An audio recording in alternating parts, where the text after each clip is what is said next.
Alors Bilal, donc on vous retrouve dans votre exploitation ici à Louli, Mbafay, comme vous le dites. Louli Mbafay. Donc vous tenez une activité ici de l'exploitation agricole. Donc nous sommes venus aujourd'hui pour en tout cas faire une visite de ce que vous faites. Nous voyons des belles images. Machallah, oui, ça va. Les arbres ont bien fleuri. Oui. Donc vous allez nous aider à faire bien la visite de l'exploitation. Donc merci de nous accueillir dans votre exploitation. Vous êtes la bienvenue. On vous laisse en tout cas tenir le coup. Oui, vous êtes la bienvenue, mais ça a été après de grands efforts, comme on dit. Ok.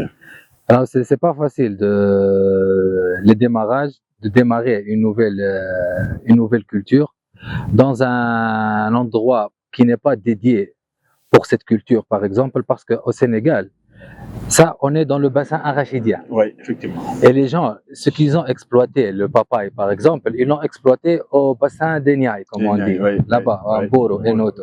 Ça veut dire, moi, j'ai essayé d'exploiter le papaye au bassin arachidien pour voir le climat, est-ce que ça va. C'est adapté ou pas? Exactement, c'est ça. Ça veut dire, c'est une expérience. C'est pour ça que je vous ai dit que c'est une expérience. Parce que d'après la visite que j'ai faite à Sandiara, au bassin ici, il n'y avait pas beaucoup de gens qui ont fait une grande superficie de papaye. Les gens, ils ont exploité 10 pieds, 20 pieds. Okay. Mais après, moi, j'ai essayé de faire demi-hectare. Oui. Pour voir la réaction, comme on dit, de la spéculation. Là, vous êtes une superficie de 1 hectare. C'est un champ de 1 hectare. 1 hectare. Donc, mais l'exploitation, vous avez exploité. On a fait demi-hectare, 1200 pieds de papaye et demi-hectare de maraîchage. Le maraîchage, il est sur 5000 mètres. 5000, comme on dit. Ok, d'accord. Ici, c'est de l'arborescence. Ou là-bas, c'est du maraîchage. Ok, d'accord. Et tout l'hectare, il est installé par du goutte à goutte. Goutte à goutte, oui, on a Tout vu. c'est du goutte à goutte. Donc c'est ce qu'on a mis. Exactement, avec un mini forage de 20 mètres, avec le solaire. Ça veut dire déjà on gagne en exploitation, on n'a pas beaucoup de charges fixes. Donc par rapport aux espacements des arbres, ça explique que vous avez différentes variétés de papaye. Exactement, le standard, il dit. Le standard pour le papaye, il dit c'est 2 mètres à 2 mètres et demi. 2 mètres et demi. Entre les lignes, 2 mètres et demi entre les lignes et 2 mètres entre les pieds. Entre les pieds, c'est ça. Après, c'est chaque variété, parce que chaque variété, elle va essayer de grandir. Comme on dit, il ne faut pas que ça touche beaucoup les côtés. Et vous avez combien de variétés à papaye? Là, on a 3 variétés. On a le Red Lady ou le Solo ou le Vega. Lady, le Solo et le Vega. Et le Vega, et le Vega. Donc, ce sont des variétés très prisées sur le marché. Ouais, c'est ce qui est demandé. Donc, vous avez commencé à récolter apparemment, parce que ce fruit. Oui, on a commencé à récolter. Donc, c'est super. Et puis, bon, par rapport aux variétés, c'est par rapport au gabarit des arbres. Exactement, oui. Parce que le papaye est né, apparemment. Donc, ça ne prend pas beaucoup. Ça ne prend pas beaucoup, d'auteur. Ça ne prend pas beaucoup d'auteur ou ça donne des gros fruits. Donc, c'est ça. C'est ça, oui. Ça, c'est les nains. Et encore, il y a une deuxième expérience. La différence entre des lignes et des billons. Avec bâche. Avec bâche, oui. La bâche. Et la différence sans bâche. Lorsqu'on fait le suivi dès le repiquage et le suivi de tout ce qui est traitement et arrosage, on va remarquer qu'avec les billons qui sont avec le bâche, ils tiennent l'humidité. Et ça fait grandir l'arbre plus que sans bâche. Sans bâche, ça va s'évaporer. Même pour le temps d'arrosage, de ce côté, la partie qui est sans bâche, on lui donne du temps plus que la partie qui est avec bâche. Parce que la partie avec les billons, les billons qui sont avec le bâche, ils tiennent l'humidité. Le bâche, c'est exprès pour tenir l'humidité. Effectivement, par rapport au soleil, quoi. Exactement, c'est ça. Pour garder plus là, c'est une bonne stratégie. C'est ça. C'est une bonne stratégie.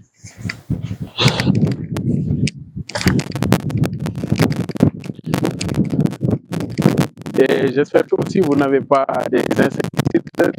Il faut traiter, que le traitement, on a un planning phytosanitaire. Bien sûr. Chaque semaine, la technicienne, Chaque semaine, la technicienne, elle fait chaque jour, on fait le tour pour vérifier, pour vérifier les plantes et tout. Exactement. On vérifie, on fait les analyses de tout ce qui est insectes ou acariens ou insectes ou les maladies fongiques, par exemple, qui apparaissent sur les feuilles ou sur les plantes. Après, on fait une petite réunion pour mettre en place les produits à traiter. À traiter, effectivement. Pour préparer les produits oui, pour lutter contre. Exactement, oui, parce que chaque maladie, elle a un traitement spécifique. Et les fréquences, parce qu'une maladie, on va pas il faut la suivre. Il faut la suivre. C'est pas juste un seul passage. Il y a parfois des maladies qui nécessitent 3 à 4 passages, un suivi. C'est ça. Effectivement. Où il y a des traitements phyto, il y a des traitements aussi bio. Il y a des traitements chimiques, il y a des traitements bio. Et après, chacun a sa stratégie. J'ai séparé exprès. Oui, vous avez laissé. J'ai séparé exprès pour que le jour où on a un petit tracteur ou quelque chose. Oui, que ça puisse passer. Exactement. Si par exemple la prochaine fois on va essayer de labourer cette partie, le petit tracteur il va essayer de passer. C'est la partie maraîchage. Oui, c'est la partie maraîchage, oui. Voilà, donc ça c'est. Ça c'est du poivron. Du poivron. Ça c'est du poivron en fin de cycle. En fin de cycle. En fin de cycle. En fin de cycle. Ça c'est du poivron. En fin de cycle et c'est comme ça. Oui, Inch'Allah. Oui, rougeâtre, hein? Ça c'est du poivron en fin de cycle, oui. Ah, Bilal. Donc vous récoltez plus actuellement? Non, on récolte. Vous récoltez? Oui, on récolte. Mais apparemment, j'ai comme l'impression que ça fait un bout de moment que vous n'avez pas récolté. Non, c'est juste comme ça. Oh, il est rouge, ça, oui. Ah, ok, d'accord. Oh, le Simbat, il vire. Du vert, il vire au rouge ou au jaune. Au jaune. Ouais, c'est ça. Ok. Mais ça tient toujours, hein? Ça tient, oui. Mais les prix au marché sont pas encourageants par rapport au calibre. Parce que c'est petit. Au marché, il y a du gros poivron. Oui. Et le petit, ça. C'est un problème de saison aussi. Exactement. Oui. Se pose. En fait, ça fait plus que 6 mois qu'on a semé. Et là aussi, c'est pas aussi compliqué la culture aux saisons. Chaque saison, elle a sa variété. Oui. Son produit. Parce qu'il y a des variétés d'hivernage, il y a des variétés de période saison, comme on dit. L'hivernage, il demande des variétés hybrides. Des variétés hybrides pour lutter contre les maladies de l'hivernage, fongiques, de la pluie et tout. Et pour lutter aux pluies et au vent aussi. Parce que la variété, pourquoi la variété Simbat est la tenue? La Simbat, son tronc, il est rigide, comme on dit. Pour lutter contre le vent, malgré qu'on a mis des brise-vents. On a des brise-vents sur tout le long. Même au milieu, on avait des brise-vents, mais on les a enlevés. Super. Et là aussi, c'est toujours du goutte à goutte. Goutte à goutte. Donc, tout le champ, vous l'avez là Ça, c'est de l'oignon. Oui, mais vous essayez quand même, j'ai comme l'impression. Ça, c'est essai. Essai pour étude. Pour étude, mais je vois que ça tient. Ça va, machallah. Ça commence à pousser, hein? Parce que chaque sol Bon, l'oignon, je pense que sa durée de culture, c'est 4 mois. Exactement, oui. Voilà.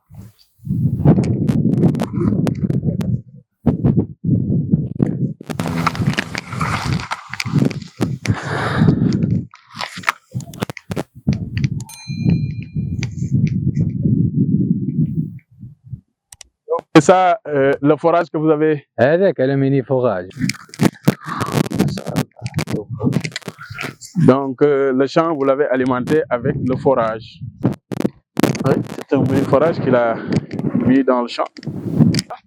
Et il trouve de l'énergie à partir des panneaux solaires qu'il a installés. Tu as vu, ce sont des plaques. Mais auparavant, vous avez creusé un puits. Un mini forage. Pourquoi? C'était un puits, non? J'ai creusé un puits au début, mais on a trouvé des roches. Des roches, oui, évidemment. Alors on a arrêté. Je leur ai dit pour ne pas perdre notre argent et dépenser. Il faut creuser un...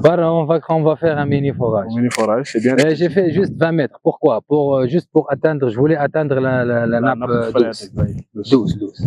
Je voulais pas aller trop loin. Oui, pour le sel, quoi. Exactement, parce que je voulais que le papaye. Oui, effectivement. Je voulais que le papaye. C'est bien réfléchi. Vous allez goûter, vous allez voir. C'est bien réfléchi en tout cas. Comme j'ai pas besoin d'une grande quantité d'eau. Oui. Pourquoi faire un forage de 100 mètres et moi 20 mètres c'est suffisant. Non. Le jour où on vous avez besoin de l'eau de bonne qualité. Quoi. Exactement, c'est ça. Parce que si on va faire 120 mètres, 100 mètres ou 120 mètres... D'accord, vous n'avez pas parvenu à atteindre... Non, à l'hivernage, ça monte. Hein? À l'hivernage, ça monte. Oui, tu as vu. Et même vous pouvez faire ça des réceptacles d'eau, hein, pour rétention d'eau. Exactement, oui. Mais il faut le fermer. Ouais. Inch'Allah, je suis en train de négocier avec... Ça, c'est de la tomate. Voilà, donc là aussi, vous essayez quand même. Oui, des essais, d'une variété, oui, c'est une variété. C'est une variété. Et c'est une bonne qualité, hein? Ça va, oui. La taille, elle est extraordinaire. Oui, ça grandit encore. Oui, c'est extraordinaire. Mais voilà, les légumes, c'est à part la taille et le visuel, c'est le goût. Le goût, oui, effectivement. Donc, c'est plus le goût, oui. Hormis la forme, il y a le fond. Exactement. Le fond, c'est ce qu'il y a à l'intérieur. La qualité, oui, le goût aussi, ça joue. Et ça, c'est par rapport aux intrants et exactement. Par rapport à l'eau.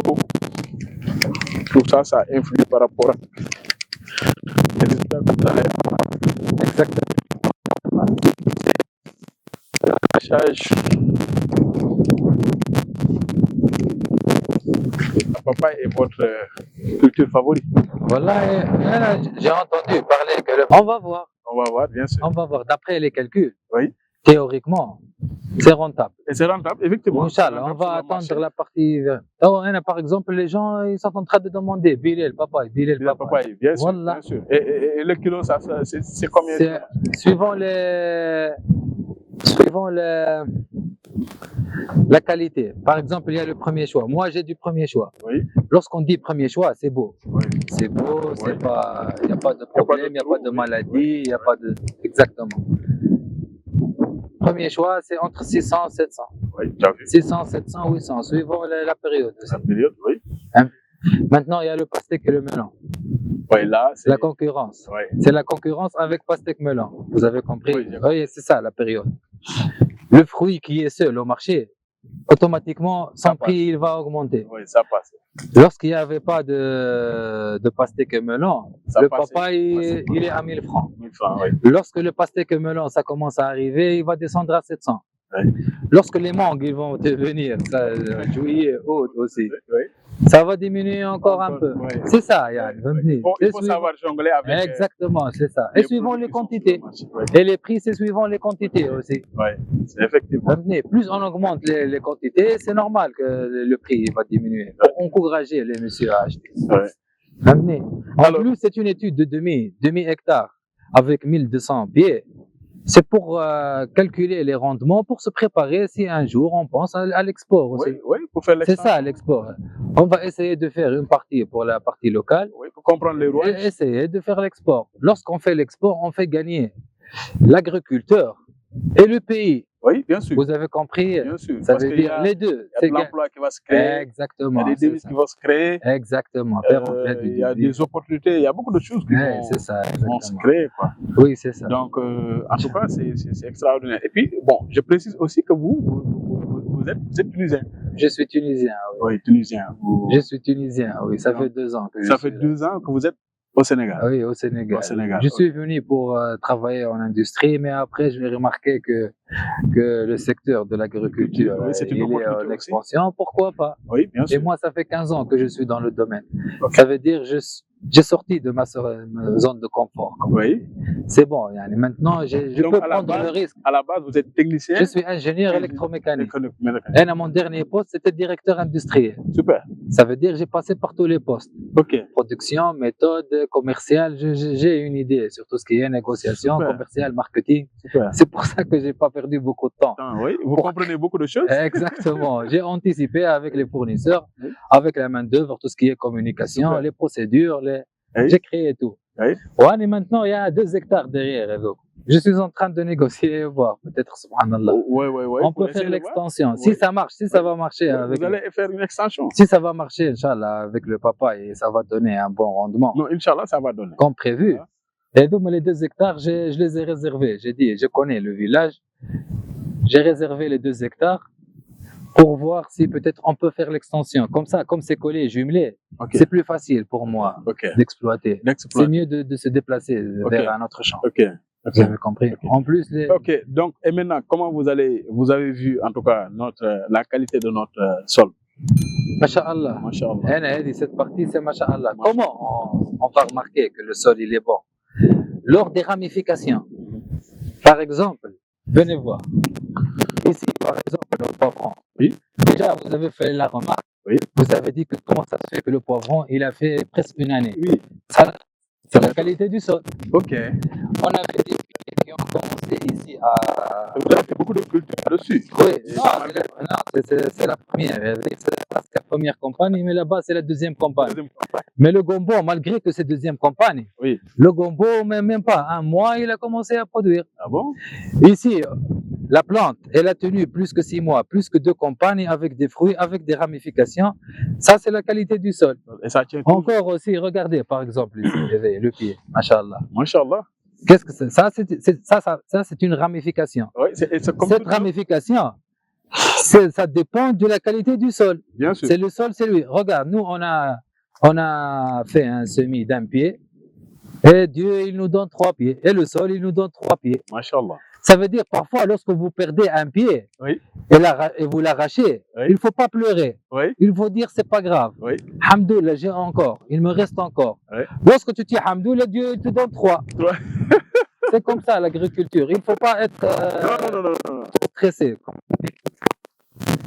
Le sol, il est dur.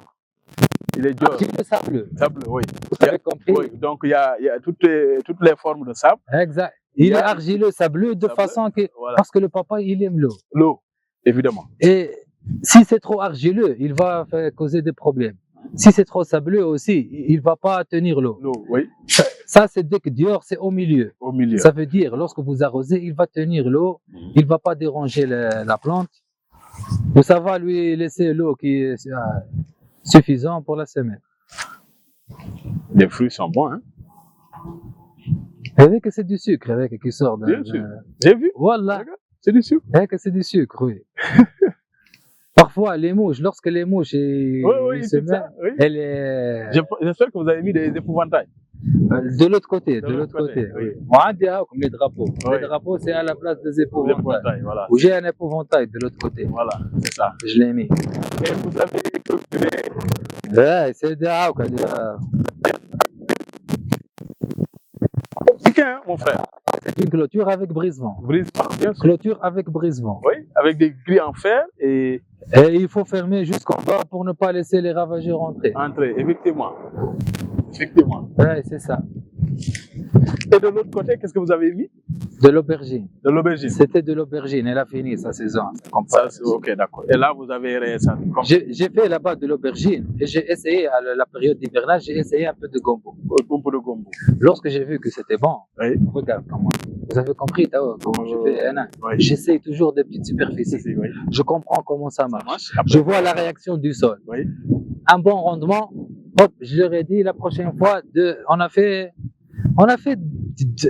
200 mètres, même 200 pas. Mètres, Autant la prochaine fois, on va faire 3000 mètres. Lorsqu'on a vu que c'était bon, on a compris, on l'a maîtrisé. On a attaqué 3000 mètres. Là, par exemple, après le poivron, je vais essayer pastèque melon. Ok, super. Super. Parce que déjà, il ne faut pas tourner 2 spéculations de même famille. Le sol, il faut varier des fois aussi. Il ne faut pas tourner de même famille. De même famille, oui. De solonacée. On appelle le solonacée poivron. Alors, Bilal, la question que j'aimerais te poser, c'est-à-dire, vous qui avez fait en tout cas 2 pays, la Tunisie et le Sénégal, donc quelle remarque faites-vous par rapport à l'avancée du secteur agricole dont vous êtes ici au Sénégal? Donc, de votre point de vue, nous sommes en avance par rapport à la Tunisie ou bien nous sommes... Non, vous n'êtes pas encore, mais ça... Ça arrive ou bien on est sur les rails par rapport... Vous êtes sur les rails, parfois. Parfois, il y a des pays qui sont en retard. Et lorsque la révolution du secteur, elle arrive, ils peuvent dépasser les autres pays. Et c'est ce qui va se passer au Sénégal. Au Sénégal, c'est ce qui va se passer. Au Sénégal, la mentalité avant des agriculteurs, c'était juste arachide, mil, tout ce qui est hivernage. Après, lorsqu'ils ont commencé à essayer, les cultures contre il y a des agriculteurs qui ont pris le risque, ils ont vendu des parcelles pour essayer le maraîchage et voir. Parce qu'avant, ils étaient un peu... Ils étaient réticents. Exactement. Maintenant, ils ont pris le risque avec leurs enfants. Parce que, voyez, comment ça commence, la chaîne? Il envoie il fait la formation pour ses enfants en agriculture pour qu'eux, ils maîtrisent. Lorsque le petit, il devient un ingénieur agronome, son père, il va lui donner 1 ou 2 hectares. Il va lui dire, maintenant, on peut essayer. Comme on a la formation, on peut essayer. On ne peut pas essayer sans formation. Il faut toujours faire la formation. Vous avez fait la formation, vous pouvez essayer. Ils essayent, ils font le calcul, ils vont voir que c'est plus rentable que le mil et l'arachide. En plus, ça va être sur toute l'année. En plus, l'arachide et le mil, ils vont nous faire rentabiliser une seule partie, comme on dit. Et on va essayer de la dépenser toute l'année. Pourquoi pas, lorsqu'on a les terrains, on n'essaie pas d'exploiter sur toute l'année et faire augmenter notre chiffre d'affaires. C'est ça, c'est une mentalité. Les grands-pères, les anciens, ils ont compris maintenant que c'est bien pour eux, pour la famille. Et pour le pays. Exactement. Et pour le pays, et pour le secteur. Et en évolution. En plus, maintenant, tout le monde a vu que l'Afrique, elle est en train d'être sur les bons rails, comme on dit. Et en expansion. À part le Sénégal, tout l'Afrique, maintenant, il s'est réveillé. Où tout le monde s'est réveillé. Ils ont compris que l'Afrique, là, ils peuvent tout faire. Juste, il faut leur donner de la confiance. C'est juste de la confiance. C'est pour ça, lorsque les Sénégalais, ils ont fait la formation, et ils ont eu de la confiance, où il y avait plusieurs centres de formation, où il y avait de l'accompagnement pour les nouveaux diplômés. Parce que, comme vous m'avez parlé tout à l'heure, si un nouveau diplômé, il ne fait pas de stage, on ne lui laisse pas un champ pour faire se confronter à la réalité, à la pratique. Exactement, la pratique. Il faut la pratique. Théorique sans pratique, c'est rien du tout. C'est ça. En plus, avec les coups de pouce du pays, tout ce qui est financement, il y a les organisations, les financements et tout. Automatiquement, avec la stratégie du pays, ils ont commencé à faire. Et donc, comme les champs qu'on donne à des groupes, comment vous appelez ça? Oui, les DAC agricoles. Les DAC agricoles. Et donc, comme les champs. Parfois, le pays, il donne un champ de 2 hectares. Domaine agricole communautaire. Exactement. Ils donnent ça à 2 ou 3 familles. Et comme ça, ils exploitent. Ils ont vu que ça a réussi. Oui, bien sûr. Ça a réussi ou ça a créé de l'emploi. Bien sûr. C'est bien, ça c'est bien. Et ils ont essayé de développer encore. Où ça va venir, Inch'Allah. Donc vous avez vu que le Sénégal est dans cette lancée de vouloir acquérir la souveraineté alimentaire. Ça va venir pour la souveraineté, c'est ça l'objectif. L'objectif, c'est d'être satisfait sur le marché, avec notre produit sur le marché local. Et l'objectif, la première stratégie, c'est de minimiser les importations. Effectivement. Le premier objectif, c'est de minimiser les importations. Produire ce que nous consommons. Exactement. Minimiser les importations et augmenter. Automatiquement, lorsqu'on va augmenter la production locale, on va diminuer les importations. Plus on diminue les importations, et vu qu'à la devise qu'on va gagner, on va la remettre sur le secteur. Et il va se développer.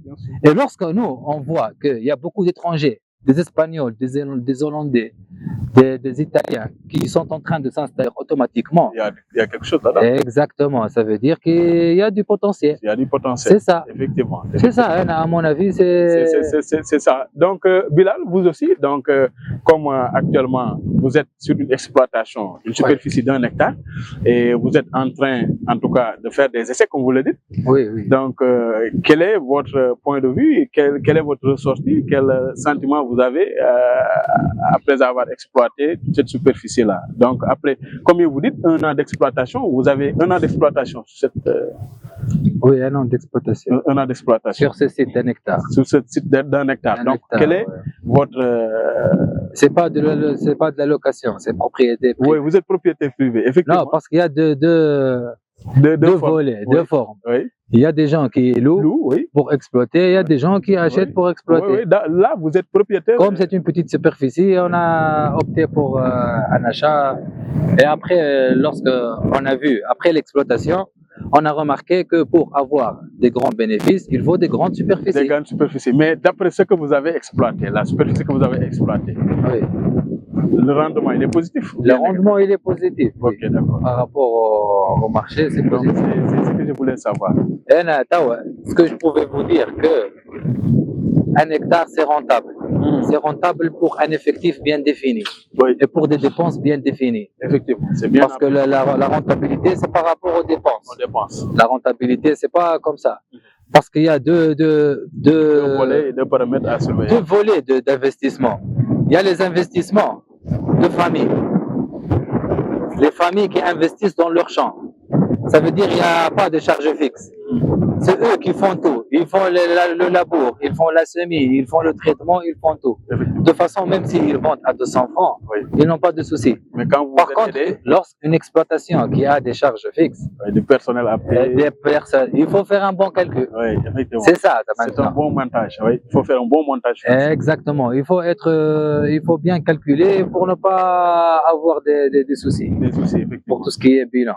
Après, il y a du bon rendement, mais pour atteindre les grands marchés, oui. Tiaroy par exemple, oui. Ça demande des temps. Des tonnes, oui. Pour atteindre les grands marchés avec une bonne qualité, il faut des grandes superficies. Oui, effectivement. Vous avez compris? On maîtrise. La maîtrise, c'est bon, on a la maîtrise. Oui. Lorsqu'on dit on a la maîtrise, on parle des ingénieurs, des mastériens et des ouvriers agricoles sénégalais. Moi, je n'ai pas ramené des Tunisiens. Oui. Ah, mashallah. Moi, c'est des Sénégalais qui ont travaillé. Mashallah. Vous avez compris? On a fait des réunions, on a parlé, j'ai sensibilisé. Je leur ai dit que c'est votre champ. Oui, bien sûr. Et c'est l'avenir de tout le monde. Oui. Vous avez compris? Moi, je suis là pour un coup de pouce. Et ça va se partager pour tout le monde. Et vous l'avez retrouvé dans le domaine de prédilection. Exactement. Ils étaient encouragés, masha'Allah. On a bien travaillé, on a aménagé ensemble le champ. On a fait la production, on a vendu, tout le monde était payé. Alhamdoulilah, masha'Allah. D'accord, c'est ça. Yani. Par contre aussi, juste une dernière remarque. Moi, mon conseil, déjà dans tous les séminaires, j'ai parlé de ça, dans tous les séminaires à Thiès, agricole et à Dakar, j'ai parlé de ce point qui est un peu sensible et qui va essayer d'encourager et d'encadrer encore le secteur. C'est un accompagnement des prix. Il faut une organisation qui fixe les prix. Effectivement. Parce que si chacun il vend au prix qu'il veut, donc ça va pas marcher. Comme on a dit, celui qui exploite en famille, s'il vend à 200 francs, il est gagnant. Il peut tuer. Mais son voisin qui a fait une exploitation de 10 millions, 15 millions de préparation, s'il va vendre à 300 francs, il ne va pas gagner. Bien sûr. Ça veut dire qu'on doit faire quelque chose d'équilibré. Exactement. On doit créer une organisation ou quelque chose pour mettre d'accord les deux types d'investisseurs pour qu'on puisse vendre avec un bon prix, avec le même prix sur le marché pour être gagnant-gagnant, comme on dit. Parce que sinon, lui, il ne va pas s'améliorer, il ne va pas se développer. L'ancien investisseur et le nouveau investisseur, s'il ne va pas trouver des bons prix et il ne va pas gagner, automatiquement il va céder. Vous avez compris? Bien sûr, ça n'encourage personne. Moi, à mon avis, c'est mais la question de prix sur le marché, il faut essayer de bien étudier ce paramètre pour que les deux sociétés, les deux investissements familiales et sociétaires, ils vont se développer ensemble. Au cas où c'est ça, parce qu'il y a des gens qui ont commencé comme moi, ils ont commencé à exploiter, ils ont entendu les prix qui sont encourageants, mais après... C'est dans l'intérêt de tout le monde aussi. Exactement, oui. À mon avis, il faut essayer. Parce que nous, en Tunisie, on a ça. On a la police des prix. Oui, évidemment. Ils entrent dans le grand marché, le marché central. Ils vérifient. Ils demandent les factures. À combien vous avez acheté de l'agriculteur? J'ai acheté à 200 francs. Comment ça se fait que vous vendez à 1000 francs? Est-ce que c'est normal que au marché, le coxeur, exactement, il vend et il gagne plus que l'agriculteur qui se fatigue? Ça veut dire l'agriculteur, il se fatigue toute l'année pour vendre à 200 francs. Après, lui, le coxeur, il vient et il achète il vend à 1000 francs, il gagne 700 francs. Ça, c'est pas un peu logique. Oui, c'est pas il faut essayer de revoir. Effectivement. Non, parce que si on règle le prix, et même le petit règle, comment il va se développer? Lorsqu'il va vendre, il va gagner plus. Oui. Lorsqu'il va avoir une belle marge, une bonne marge, il va investir. Si lui, il n'aura pas, il va avoir juste la marge pour manger et payer, par exemple, la famille. Comment il va acheter un tracteur pour augmenter? Il ne va pas pouvoir augmenter la superficie. Vous avez compris? On doit corriger les prix. Oui, oui. On doit corriger les prix pour corriger les marges des agriculteurs, les petits, les moyens et les gros, pour les laisser se développer. Parce que s'il ne va pas vendre à des bons prix, comment il va se développer? Il faut laisser un peu de marge. Exactement. Effectivement. Là, il faut faire de l'économie. Je suis en phase avec toi. Il faut faire des bénéfices. Il faut faire des économies. C'est dans l'intérêt de tout le monde. Exactement. C'est dans l'intérêt du secteur aussi. Oui, c'est ça. Donc, en tout cas, Bilal, je suis vraiment content d'effectuer cette visite aujourd'hui sur cette exploitation. Je pense que la superficie, comme vous le dites, c'est une petite superficie, mais je vois que des choses énormes sont en train d'être faites ici. Donc, je vous encourage et je prie de vous accompagner dans cette activité-là.